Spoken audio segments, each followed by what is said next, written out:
Bismillahirrahmanirrahim. Assalamu alaikum students. My name is Muhammad Usman Salim. I am from UGI Chemistry Department.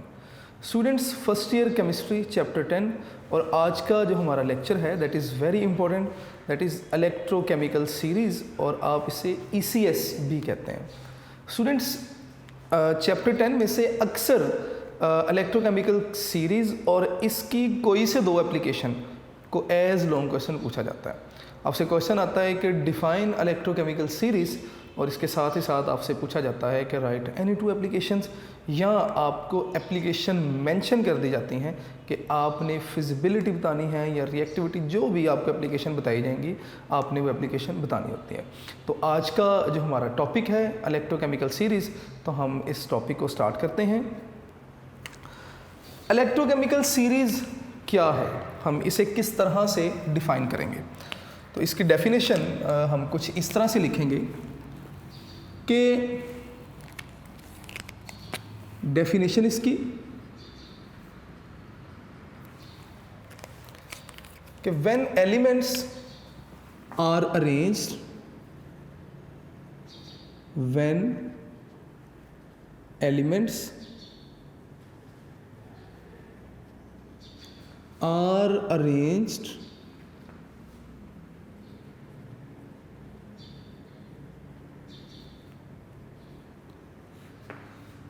in an order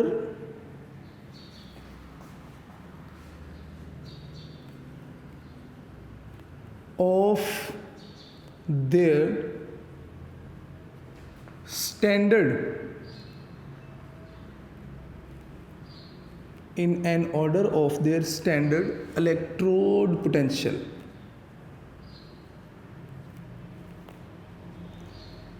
Standard electrode potential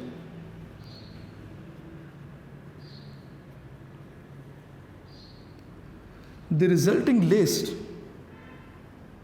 अच्छा, आपने ये भी बताना है electrode potential on hydrogen scale, on hydrogen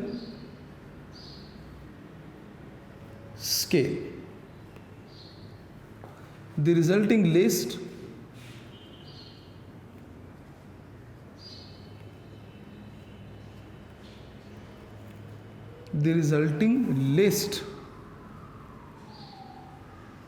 known as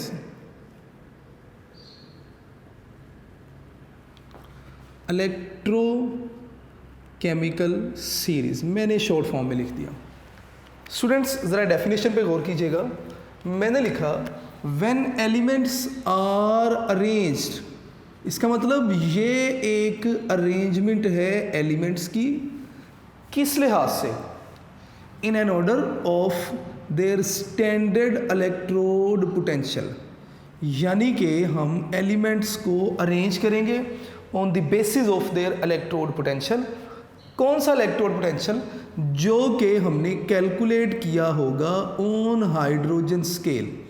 hydrogen scale हम standard hydrogen electrode के साथ couple करके एलिमेंट्स का इलेक्ट्रोड पोटेंशियल कैलकुलेट किया और उसके बाद हमने उन एलिमेंट्स को अरेंज कर दिया on the order of their standard electrode potential.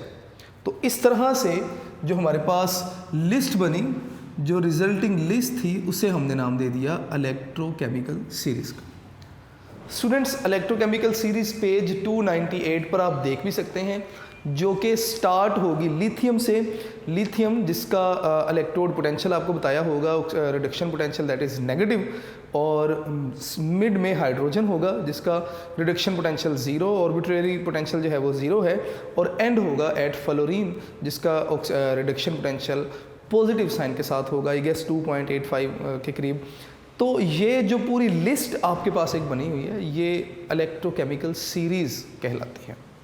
अब इलेक्ट्रोकेमिकल सीरीज़ हम क्यों पढ़ रहे हैं, हमें उसके फ़ायदे क्या हैं, ये तो बात की बात है. थोड़ा सा पहले इस लिस्ट के ऊपर बात करेंगे. स्टूडेंट्स, यहाँ पर कहते हैं जी कि ये जो स्टैंडर्ड इलेक्ट्रोड पोटेंशियल है, ये ऑक्सीडेशन है या रिडक्शन पोटेंशियल है. आपने बताना है कि जो एलिमेंट्स की अरेंजमेंट है ना,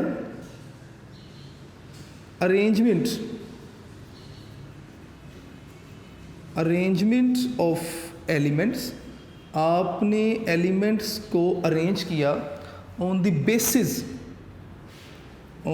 basis of reduction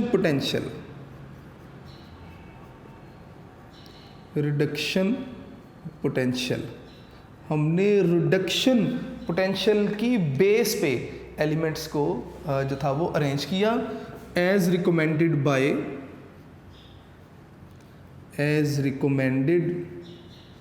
bye IUPAC.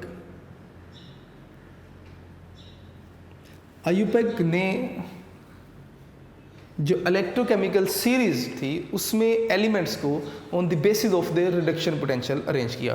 Students, बहुत सारी बुक्स ऐसी भी हैं जिसमें एलिमेंट्स को ऑक्सीडेशन पोटेंशियल के लिहाज से अरेंज किया। बहुत सारी बुक्स ऐसी हैं जिनमें एलिमेंट्स को जो रिडक्शन पोटेंशियल शो करते हैं उन्हें रिडक्शन पोटेंशियल और जो ऑक्सीडेशन पोटेंशियल शो करते हैं उन्हें सेपरेट करके शो किया। अगर हम क्या करें, हम एलिमेंट्स को अरेंज कर दें on the basis of oxidation potential. अगर हम आयुपेक ने तो रिडक्शन पोटेंशियल के लिहाज से अरेंज किया, मैंने आपसे कहा कि बहुत सारी बुक में एलिमेंट्स को ऑक्सीडेशन पोटेंशियल के लिहाज से भी अरेंज किया हुआ है। अगर हम क्या करें, if elements are arrange on the basis of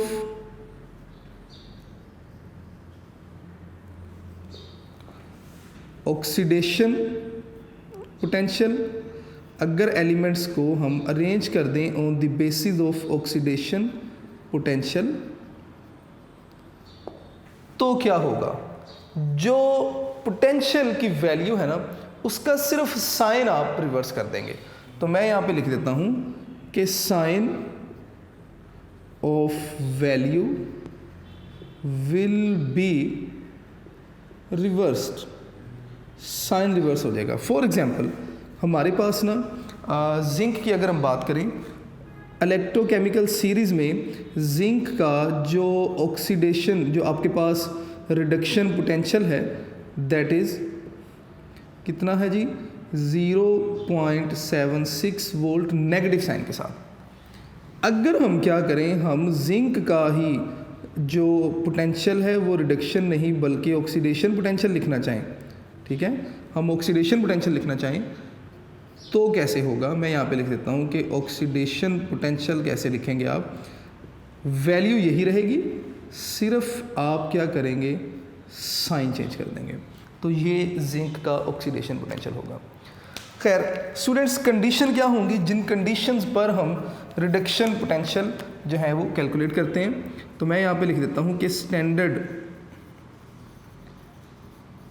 standard conditions, कि किन कंडीशंस पर हम ये रिडक्शन पोटेंशियल कैलकुलेट किए। तो वही बातें रिपीट होंगी कि आपके पास जो एलिमेंट जिसका आपने रिडक्शन पोटेंशियल कैलकुलेट किया, 1 मोलर सॉल्यूशन में आपने डिप किया उस एलिमेंट को जिसका भी आपने रिडक्शन पोटेंशियल मालूम किया with coupling with standard hydrogen electrode. इसके अलावा जो टेम्परेचर है आपके पास, टेम्परेचर आपके पास कितना होगा, दैट इज़ 298 केल्विन, और अगर आप बताते हैं किसमें, सेल्सियस में, तो आप बताएंगे 25 डिग्री सेंटीग्रेड यानी कि रूम टेम्परेचर। और प्रेशर जो है, प्रेशर कितना होगा, प्रेशर विल बी 1 atm, इतना जो है ना वो प्रेशर होगा। स्टूडेंट्स, अगर हम क्या करते हैं, अगर हम कंडीशन चेंज करते हैं, अगर हम ये स्टैंडर्ड कंडीशन चेंज करते हैं तो जो रिडक्शन पोटेंशियल की वैल्यूज़ हैं दे विल बी अफेक्टेड। मैं यहाँ पे लिख देता हूँ कि बाय चेंजिंग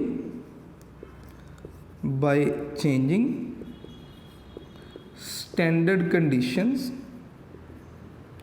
अगर आप स्टैंडर्ड कंडीशंस चेंज करते हैं, values of reduction potential will be affected, will be affected, values क्या होंगी, अफेक्ट होंगी। तो ये हमारे पास इलेक्ट्रोकेमिकल सीरीज़ के बारे में कुछ थोड़ी सी इन्फॉर्मेशन थी। इलेक्ट्रोकेमिकल सीरीज़ आप पेज 298 पे देखेंगे, आपको पूरे पेज पे एक लिस्ट नज़र आ रही होगी जिसमें आपको कुछ एलिमेंट्स और उनका रिडक्शन पोटेंशियल के लिहाज से उनका जो है वो वैल्यूज़ गिवन होंगी। स्टूडेंट्स, इस सीरीज़ को याद रखने के भी डिफरेंट मेथड्स हैं, होपफुली जो है ना वो आपको टीचर्स वगैरह ने बताए भी होंगे। ठीक है, तो खैर हम आगे चलते हैं, डिस्कस करेंगे जी एप्लीकेशंस को। तो नेक्स्ट हमारा टॉपिक है एप्लीकेशन ऑफ इलेक्ट्रोकेमिकल सीरीज़। लें जी, एप्लीकेशंस किसकी एप्लीकेशन है जी? ECS यानी कि इलेक्ट्रोकेमिकल सीरीज़ की।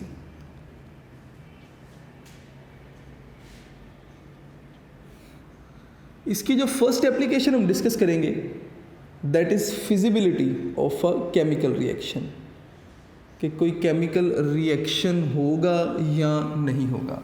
तो मैं सबसे फर्स्ट इसकी जो एप्लीकेशन है वो यहाँ पे लिख देता हूँ, that is feasibility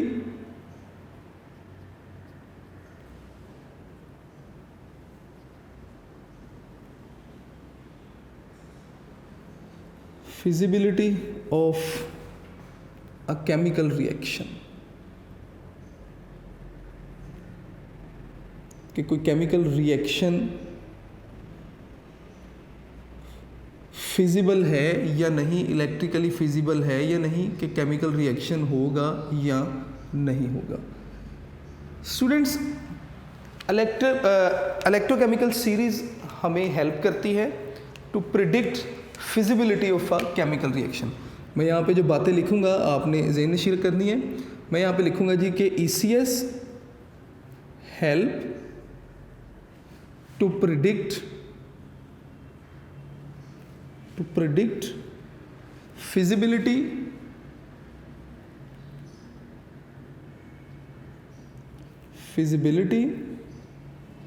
of a reaction, कि कोई रिएक्शन इलेक्ट्रिकली फिजिबल है या नहीं, रिएक्शन होगा या नहीं।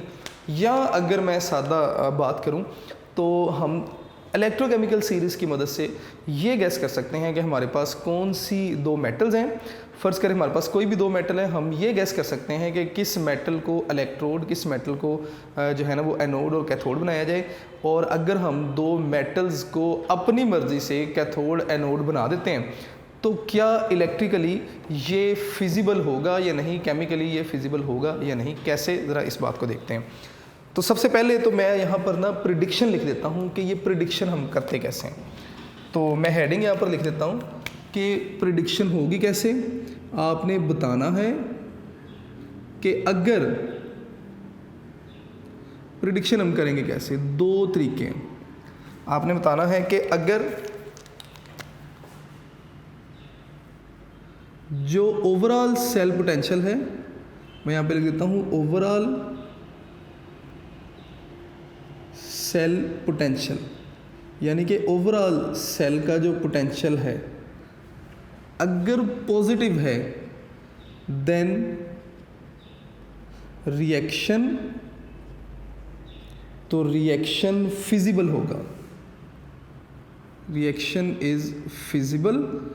और अगर जो ओवरऑल सेल पोटेंशियल है, मैं यहाँ पे लिख देता हूँ कि अगर ओवरऑल सेल पोटेंशियल, अगर ओवरऑल सेल पोटेंशियल नेगेटिव है देन आपने बताना है कि reaction is not feasible, reaction feasible नहीं होगा। इसकी एग्जांपल देख लेते हैं। स्टूडेंट्स, फ़र्ज़ करें मैं ना दो मेटल्स को मिलाकर सेल बना रहा हूँ, एक जिंक है और एक कॉपर है। तो दो डिफरेंट कंडीशंस हम कर लेते हैं यहाँ पर। मैं यहाँ पे लिख देता हूँ, लें जी इस तरह। एक बार मैंने एनोड बना दिया जी, किसको,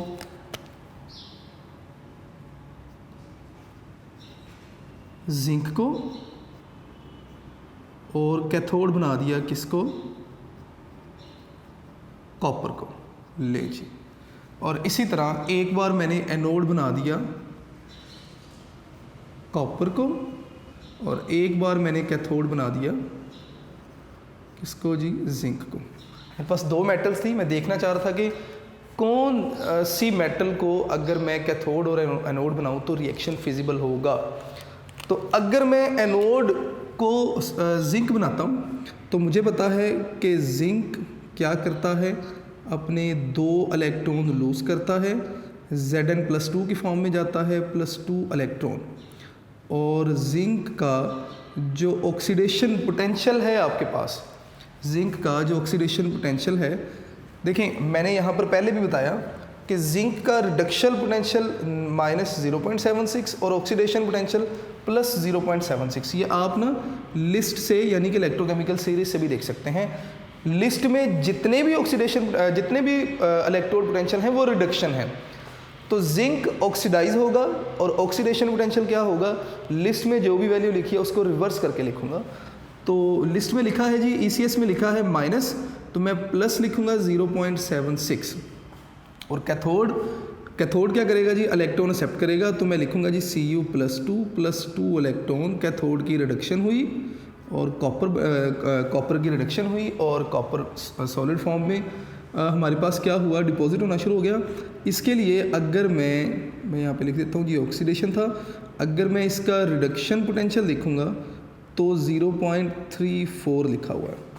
तो अगर मैं सेल का ओवरऑल रिडक्शन पोटेंशियल देखूँगा ना, सेल का पोटेंशियल देखूँगा तो E oxidation plus E reduction that is 0.76 plus 0.34, तो आंसर आपके पास आएगा 1.10 वोल्ट पॉजिटिव साइन के साथ। तो पॉजिटिव साइन के साथ आंसर आ रहा है। दूसरी तरफ आते हैं, एनोड अगर मैं जिंक को बनाता हूँ, कॉपर को बनाता हूँ, तो कॉपर क्या करेगा, कॉपर अपने 2 इलेक्ट्रॉन लूज करेगा Cu+2 इलेक्ट्रॉन, और इसका जो ऑक्सीडेशन पोटेंशियल होगा वो कितना होगा। देखिए लिस्ट में कॉपर का रिडक्शन पोटेंशियल लिखा है दैट इज़ 0.34, तो अगर मैं उसे रिवर्स करूँगा तो -0.34 वोल्ट। और अगर कैथोड को जिंक बनाता हूँ तो जिंक क्या करेगा, 2 इलेक्ट्रॉन एक्सेप्ट करेगा, इसकी रिडक्शन होगी जिंक, और इसका जो रिडक्शन हुई कैथोड जिंक की, और जिंक का जो रिडक्शन पोटेंशियल लिखा हुआ है लिस्ट में दैट इज़ -0.76। मैं यहाँ पे लिख देता हूँ -0.76 वोल्ट लें जी। तो अगर ओवरऑल सेल पोटेंशियल आप देखना चाहते हैं तो -0.34 वोल्ट फिर प्लस माइनस 0.76 वोल्ट, तो आंसर आएगा -1.10 वोल्ट। तो अगर आप देखें कौन से केस में नेगेटिव जो है ना वो ओवरऑल सेल पोटेंशियल क्या आ रहा है, नेगेटिव, दिस वन।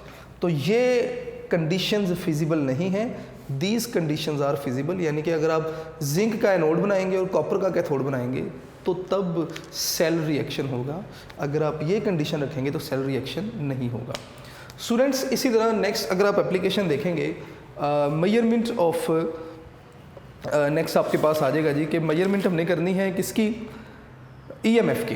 तो calculation the EMF of cell, तो मैं यहाँ पे लिख देता हूँ कि calculation of EMF of cell.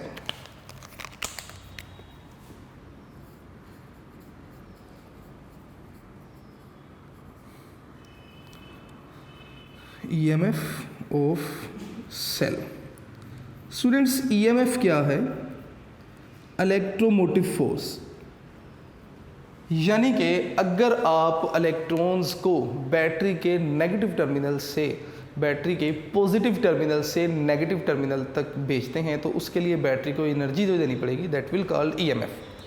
तो हमने अगर किसी सेल की EMF मालूम करनी है तो हम किस तरह से कैलकुलेट करेंगे, आपने ओवरऑल सेल पोटेंशियल मालूम करना है, that cell potential will be the EMF of the cell. मैं अपनी बात को रिपीट कर रहा हूँ कि जो सेल पोटेंशियल होगा वही EMF होगी सेल की। स्टूडेंट्स ये तकरीबन पहले वाली ही एप्लीकेशन रिपीट होगी।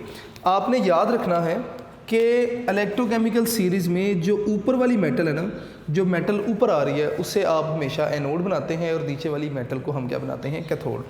तो मैं यहाँ पे लिख देता हूँ कि upper metal in series act as anode कि ऊपर वाली मेटल एनोड के तौर पे काम करती है and lower metal as cathode, ठीक है। लोअर मेटल जो है वो कैथोड के तौर पे काम करती है। फ़र्ज़ करें दोबारा से हमने जिंक और कॉपर को ही दो मेटल्स अपने इलेक्ट्रोड अपने एनोड और कैथोड बनाया। अब हम जिंक कॉपर सेल का हम क्या करना चाहते हैं, ओवरऑल ईएमएफ देखना चाहते हैं। तो हमें पता है कि जिंक क्या करता है, जिंक अपने 2 इलेक्ट्रॉन लूज़ करता है, ठीक है।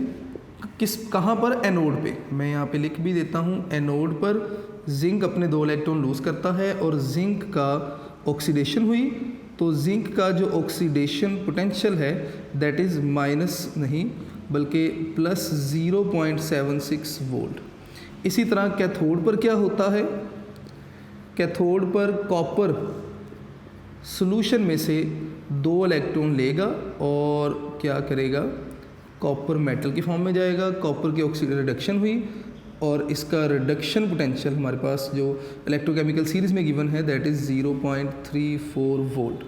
स्टूडेंट्स आपने ओवरऑल सेल पोटेंशियल देखना है, वही ईएमएफ होगा। तो E equal to E oxidation plus E reduction. ले जी वैल्यूज पुट कर दें, 0.76 volt plus 0.34 volt that will be equal to 1.10 volt. तो ये आपके पास आंसर होगा किसका जी, ईएमएफ का। आप इस तरह से ईएमएफ कैलकुलेट कर सकते हैं। स्टूडेंट्स ये हमारा आज का लेक्चर था जिसमें हमने इलेक्ट्रोकेमिकल सीरीज़ को डिस्कस किया और इसकी 2 एप्लीकेशंस को भी डिस्कस किया। इंशाल्लाह नेक्स्ट लेक्चर में हम इलेक्ट्रोकेमिकल सीरीज़ की बाकी जो रिमेनिंग एप्लीकेशंस हैं उन्हें भी डिस्कस करेंगे। आप लोग अपना बहुत सारा ख्याल रखिएगा। अस्सलाम वालेकुम।